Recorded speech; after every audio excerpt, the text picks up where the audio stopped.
습관에 대하여.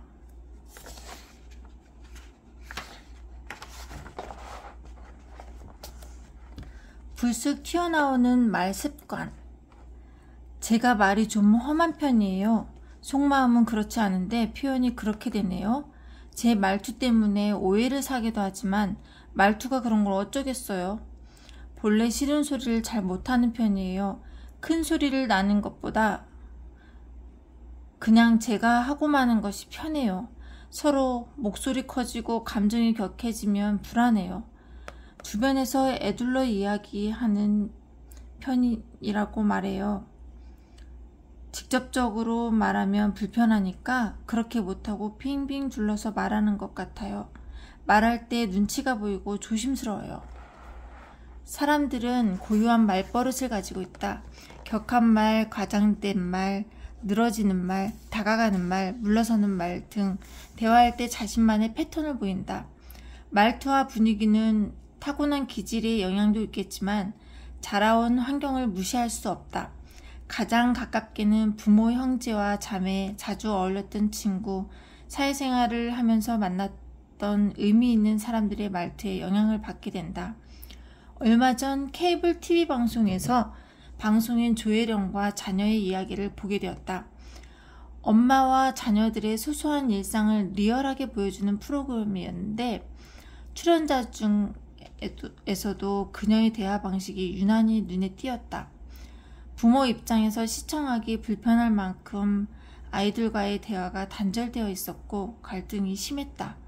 아직도 기억에 남는 장면은 유독 엄마에게 냉담한 모습을 보이던 큰딸과 조혜련 사이에서 오고 간 아래의 대화다.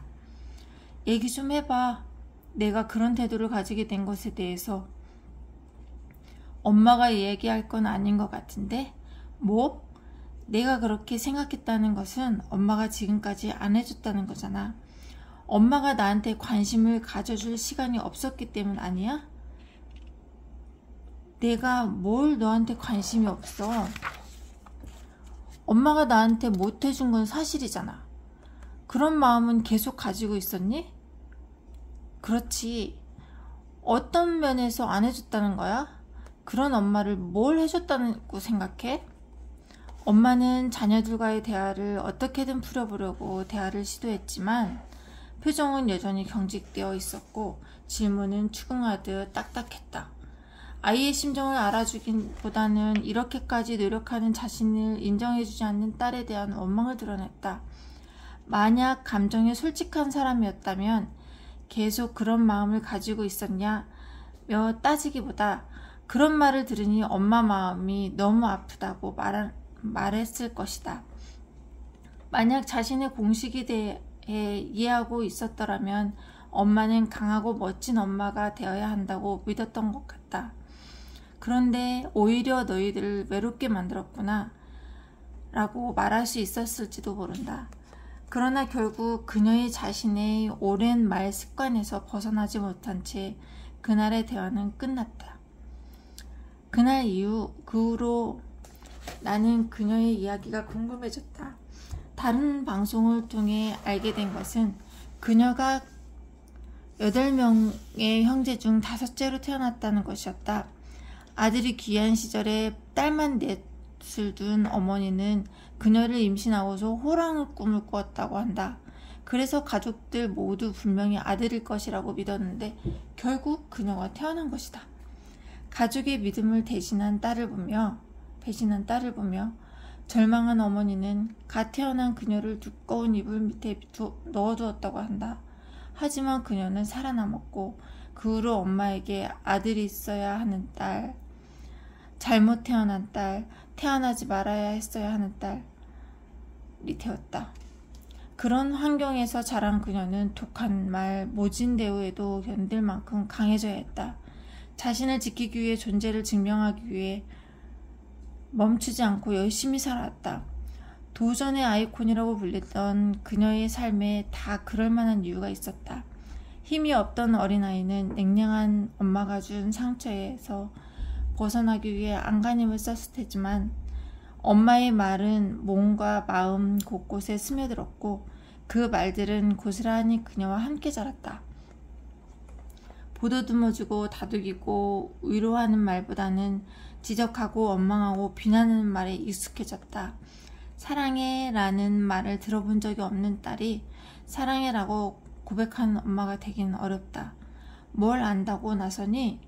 라는 말을 듣고 자란 사람이 괜찮아, 너는 이대로도 좋아 라고 말할 줄 아는 어른이 되기는 힘들다. 환경에 적응하는 사이 말은 대를 이어 흘러가고 결국 그녀의 아이들도 강한 어머니 때문에 외로워졌다. 그러나 놀랍게도 시간이 흐를수록 그녀는 변화되는 모습을 보였다. 처음으로 아이들을 바라보는 자신의 눈빛, 표정, 말투를 명확하게 인식하게 되면서 스스로 깨닫게 된 것이다. 말의 대물림은 그녀에게만 해당되는 것은 아니다. 엄마의 짜증스러운 잔소리를 당해낼 사람은 없어. 정말 지겨워. 나는 절대로 저렇게 안 될 거야. 늘 아빠와 싸우는 엄마를 보면서 이렇게 다짐했던 여성이 결혼 후에 엄마를 닮아가는 자신을 깨닫게 되는 경우도 있다. 말의 유전이 관계의 반복이 만들어내는 것이다. 나는 아빠처럼 무뚝뚝한 가장이 되지 않을 거야 하면서도 결국 자녀를 낳은 후에 어떻게 말하고 상대해야 할지 몰라 굳어버리는 사람들도 있다. 이것이 바로 혀끝에 붙어버린 습관이다. 공기처럼 호흡처럼 익숙해져 버린 말 습관. 심리학자 알버트 반두라는 우리는 상황 속에서 많은 것들을 모방함으로써 학습한다고 말했다. 단지 보는 것만으로도 수많은 정보를 획득하게 된다는 뜻이다. 이 과정은 무시행 학습, 즉 직접 해보지도 않고도 단지 관찰하는 것만으로 동일한 방식을 획득하게 되는 것을 의미한다. 게다가 그 행동이 어떤 결과를 일으키는지 지켜보고 어떤 보상을 받거나 기대한 결과를 일으키면 그 특정 행동이 더 강화되어 마음속에 각인되는데 이를 대리 강화라고 한다. 말도 동일한 원리를 따른다. 자주 듣고 보고 배운 말은 기억 속에 저장되고 자주 익숙한 말은 튀어나온다. 특히 자신의 정체성과 주관이 생기기 전에 저장된 말이라면 필요한 것과 필요하지 않는 것을 거르지 못한 채 그대로 내면에 자리 잡는다. 말은 대체 전략적이기도 하다. 아이들은 어른들을 통해서 세상과 사람에 대한 대응 전략을 배운다. 아, 이럴 때는 이렇게 말하면 되는구나. 이런 상황에서는 이렇게 말하면 안 되는구나. 와 같은 것을 배우면서 옳고 그름을 구분하지 못한 채 하나의 규범으로 받아들인다. 좋아하는 노래가 아닌데도 엄마가 설거지를 하면서 흥얼거리던 노래를 어느 날 똑같이 읊조리는 자신을 발견하게 되는 것처럼 이렇게 말해야지 하고 결심했던 것도 아닌데 비슷한 상황이나 사람을 만나게 되면 예전에 들었던 대로 불쑥 말부터 나간다. 제 말에 상처받는 후배들이 많아요. 잘 되라고 하는 이야기지만 좋게 말하면 듣질 않거든요. 그러니까 일부러 더 강하게 말하곤 하죠. 그런데 생각해보면 이런 스타일은 첫 직장 상사의 영향인 것 같아요. 그분도 말을 참 강하게 하셨지요.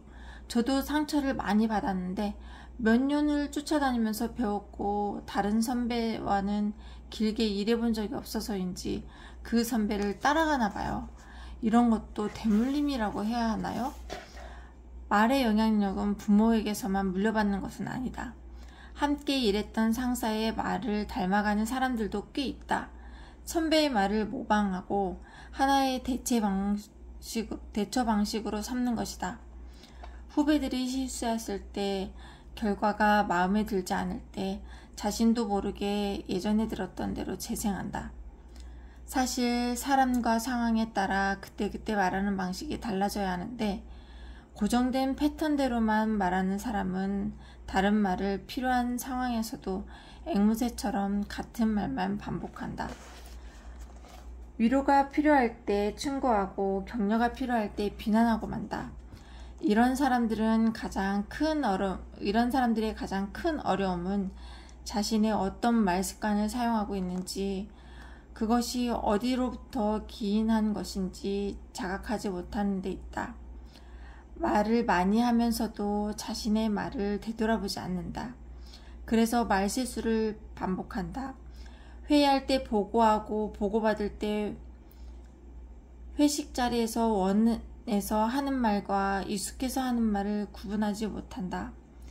어떤 말이 상대를 혼란스럽게 하는지, 그것 말고 필요한 말이 무엇인지 눈치채지 못한다. 당신에게도 지금까지 의식하지 못한 말 습관이 있는가? 그것은 무엇인가? 나의 말 습관 알아보기. 나는 자신의 말 습관을 자각하지 못한 사람들을 위해 종종 카메라 촬영을 이용하곤 한다. 평소처럼 회의를 진행하거나 어떤 민감한 사안에 대해 토론하게 하고 그 모습을 비디오 카메라로 촬영한다.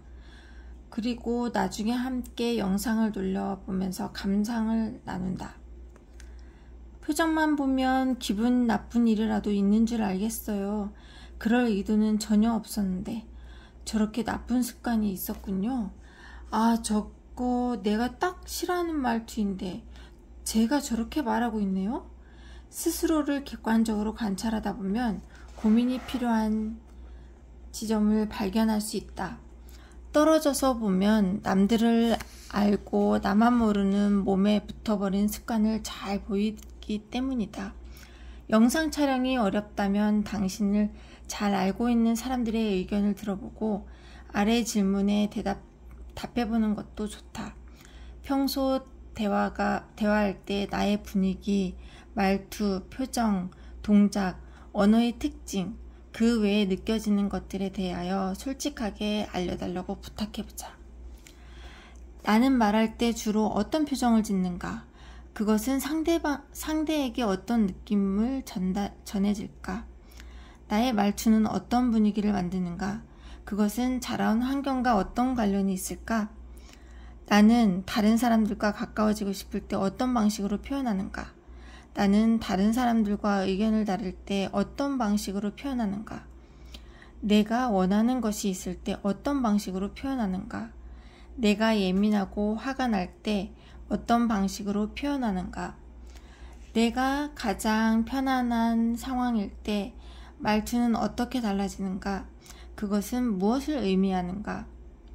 내가 자주 사용하는 언어 표현은 무엇인가? 그것은 누구를 연상시키는가? 내가 인식하지 못한 말 습관에 대해 알아보려면 어떤 방법이 있는가? 누구의 도움을 받을 수 있을까? 내가 고치고 싶은 말 습관은 무엇인가? 그것은 누구에게서 왔는가? 말 습관을 변화시키려면 듀크 대학교 연구진이 2006년에 발표한 논문에 따르면 우리가 매일 하는 행동의 40%는 습관에 의한 것이라고 한다. 당신이 오늘 사람들에게 건넸던 말, 그것은 어떤 의도에 의해서라기보다는 습관처럼 어제의 패턴이 반복했을 가능성이 높다. 한편 익숙해진 습관을 바꾸기 위해 전문가들이 제안하는 몇 가지 방법들이 있다. 우선 특정 행동을 하게 된 계기를 찾아보는 것이다. 원인을 알게 되면 자신의 마음을 이해하는 데 도움이 된다. 그리고 어떤 상황에서 행복을 반복하고 그러기 전에 어떤 증상들을 나타나는지 선행 행동을 따져보는 게 좋다. 이를 통해서 습관 행동 전에 나타나는 행동 신호를 감지할 수 있다. 행동을 함으로써 얻게 되는 이익이 있는지를 살펴보는 것도 도움이 된다. 행동을 강화시키는 원인을 제거함으로써 습관 행동을 줄여나갈 수 있기 때문이다. 또한 원하지 않는 습관을 그만두는 것, 못지않게 대처 행동을 찾는 것도 중요하다. 대처 행동이 없으면 습관은 바뀌지 않는다. 마지막으로 대처 행동을 유지하면서 스스로 행동의 변화를 알아차릴 수 있도록 기록하고 관찰해야 한다. 이제는 아래의 예를 참고하여 앞의 방법들을 직접 적용해보자. 문제 행동 정의하기.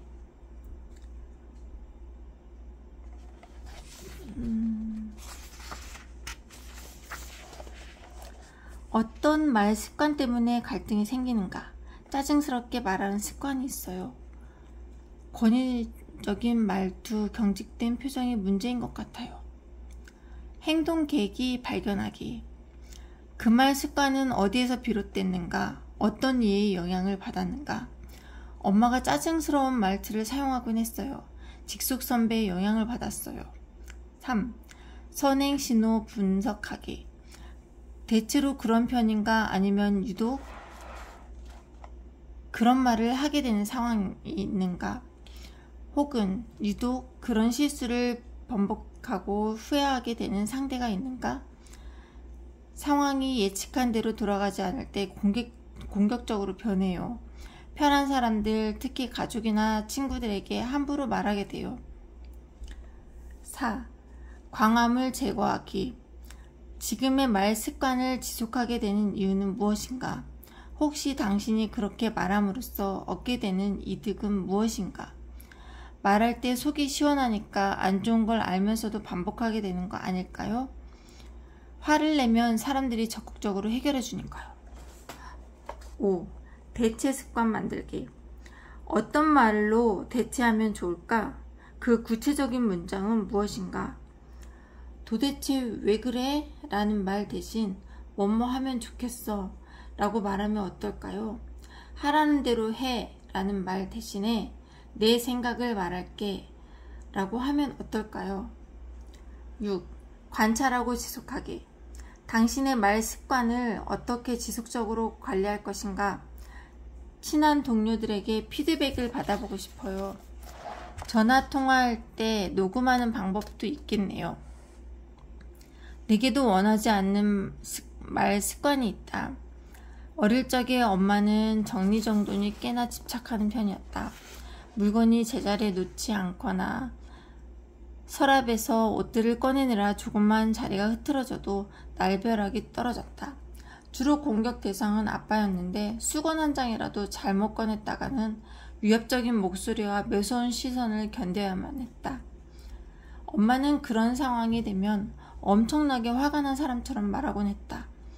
지금은 엄마가 상대방에게 요청하는 걸 힘들어하는 사람, 감정을 휘두르는 습관이 있는 사람이라는 걸 알지만 어릴 적에는 엄마가 아빠보다 수건이 더 중요한가? 라고 의아해하곤 했다. 그런데 결혼한 지 얼마 지나지 않았을 때 내게서 엄마의 모습을 발견하고 깜짝 놀란 적이 있다. 바닥에 떨어진 수건을 주우면서 신랑에게 불같이 쏘아붙였던 것이다. 사실 나는 살림을 성실하게 하는 주부도 아니고 수건의 사용 여부가 감정에 크게 부담을 주지도 않는다.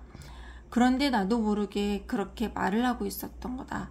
꼭 엄마처럼 제자리에 놓아줘요 라고 말할 줄 몰랐던 것도 아닌데 종소리만 듣고도 침 흘리는 파블로프의 개처럼 순간적으로 익숙한 반응을 보이고 말았다. 신랑이 내게 물었다. 여보, 화가 많이 난 거예요? 아니다, 화가 난 것은 아니다. 아니에요, 딱히 화가 난 건 아니고. 말을 얼버무려 적잖이 당황스러웠다. 엄마의 말이 이렇게 오랫동안 내 기억 속에 뿌리박혀 있었다니. 방심하는 순간 마치 처음부터 내 것이 아닌 양 자리 잡을지도 모른다는 생각에 고개가 절로 흔들어졌다. 혹시 당신은 당신의 진짜 목소리를 들어본 적이 있는가? 목소리를 녹음해본 사람은 알겠지만 말할 때 들리는 자신의 목소리와 녹음기에서 흘러나오는 목소리는 꽤 다르게 느껴진다. 말은 어떤가? 당신은 진짜 당신이 하고 싶은 말을 하고 있는가? 엄마나 아빠의 말, 존경하는 누군가의 말, 오랫동안 함께해온 동료의 말을 재생하고 있는 것은 아닐까? 지금까지 말이 만들어지는 과정을 감정과 공식, 습관으로 나누어 설명하기는 했지만 사실 이 세 가지 영역은 어떤 것이 먼저 시작인지 알기 어렵다. 닭이 먼저냐 달걀이 먼저냐인 것처럼 이 영역들은 서로 밀접하게 연결되어 있고 서로에게 영향을 주면서 굳어진다. 예를 들어 감정을 섬세하게 읽어낼 수 있게 되면 숨어있는 자신의 공식을 더 잘 발견하게 되고, 공식을 자각하기 시작하면 자동적으로 자신의 말 습관이 무엇인지도 알게 된다. 물론 그 반대의 경우도 마찬가지다. 말 습관을 객관적으로 헤아리기 시작하면 지금의 말 습관에 영향을 준 구체적인 경험들을 알 수 있게 되고, 그것 뒤에 숨어있는 공식과 그것으로 인해 야기되는 감정을 발견하게 된다. 어쩌면 이 파트를 읽는 동안 어서 듣기와 말하기 기술로 넘어갔으면 하고 생각했을지도 모른다. 자신의 내면을 살피는 것보다 특정 기술을 배우는 게 훨씬 더 손쉽게 느껴지는 법이니까. 그러나 자신의 감정과 공식과 습관에 대해 질문하고 생각하는 연습은 거쳐야만 진정의 소통의 길이 열리는 법이다. 말을 떠받치고 있는 내면의 골격이 튼튼해야 다양한 감정을 받아들이고 비로소 습관적으로 하는 말이 아닌 내가 주도하는 말을 할 수 있게 된다.